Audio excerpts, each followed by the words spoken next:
مفتی صاحب سے یہ سوال ہے کہ جب اللہ پاک ہر جگہ موجود ہے تو پھر معراج کی ضرورت کیوں پیش آئی؟ اللہ اکبر، بچہ بہت چھوٹا ہے، سوال اس نے بڑا آج کل کے بچے بڑے عجیب کا، واقعی آپ نے صحیح کہا میرے بیٹے۔ دیکھیے جب اللہ ہر جگہ ہے، اس بات کو بھی پہلے سمجھ لے، اللہ کے جلوے ہر جگہ ہیں۔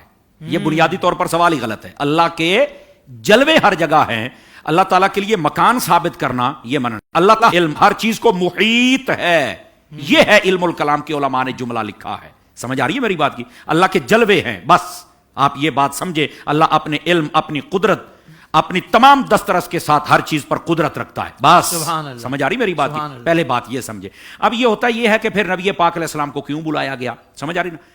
اچھا، اسی قسم کا ایک سوال سیدی اعلیٰ حضرت صاحب رحمۃ اللہ تعالی علیہ سے بھی ہوا تھا۔ آپ نے وہاں پر پتہ کیا جواب دیا تھا؟ اس بندے نے سوال یہ کیا کہ آپ کہتے ہیں کہ ہمارے جو نبی صلی اللہ علیہ وسلم ہیں یہ اللہ کے محبوب ہیں۔ کہا بالکل۔ فرمایا جب معراج پر بلایا تو محبوب کو تو کوئی واپس نہیں آنے دیتا، تو اللہ نے پھر اپنے محبوب کو کیوں بھیجا تھا؟ ذرا اس کا جواب دے دے۔ تو سیدی اعلیٰ حضرت صاحب رحمۃ اللہ علیہ نے جو جواب دیا، آپ نے فرمایا کہ یہ بتائیں کہ اگر کوئی بادشاہ کسی کو کوئی ڈیوٹی سونپ دے اور کہے کہ یہ ڈیوٹی کرو، اور وہ کامل و اکمل طریقے سے ڈیوٹی کرے، پورا مخلص ہو کے، پھر وہ اپنے دربار خاص میں بلائے اور وہاں انعام و اکرام دے اور پھر کہے کہ اب تو باہر نہیں جا سکتا، ہم تمہیں یہاں رکھ لیں گے، کیا یہ ٹھیک ہے؟ یا یہ کہے کہ میں نے اتنا انعام دیا، اب چل کے ساری کائنات کو بتا، کہہ رہا نہیں آنا تو چاہیے۔ تو فرمایا میرے حبیب نے بھی جب اپنی ڈیوٹی کامل و اکمل کی نا تو اللہ نے بلا کے اتنا نوازا، فرمایا حبیب اب جا کائنات والوں کو بتا کہ تجھے میں نے اتنا انعام عطا فرما دیا ہے۔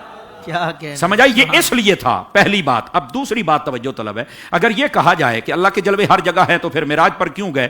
تو پھر میں نے کہا مجھے یہ بتائیے، اگر اللہ کے جلوے ہر جگہ ہیں تو حج کرنے مکے مدینے کیوں جاتے ہیں بھائی؟ تو یہ بات بھی تو سوچنے والی ہے۔ کہہ رہے نہیں، اصل میں وجہ یہ ہے نا کہ وہاں پر خاص رحمتیں ہیں۔ میں نے کہا وہ بھی خاص جلوے تھے جن کو لینے کے لیے میرے حبیب تشریف لے کے گئے تھے۔ کیا کہنے، سبحان اللہ۔ سوشل میڈیا پر اسلام کی صحیح تعلیمات جاننے کے لیے ابھی حافظ سائر قادری کا نیا YouTube channel Islamic digital studio subscribe کر لیں، اور ہاں نوٹیفیکیشن بیل آئیکن کو بھی پریس کر لیں تاکہ ہماری نئی ویڈیوز آپ تک بر وقت پہنچ سکے۔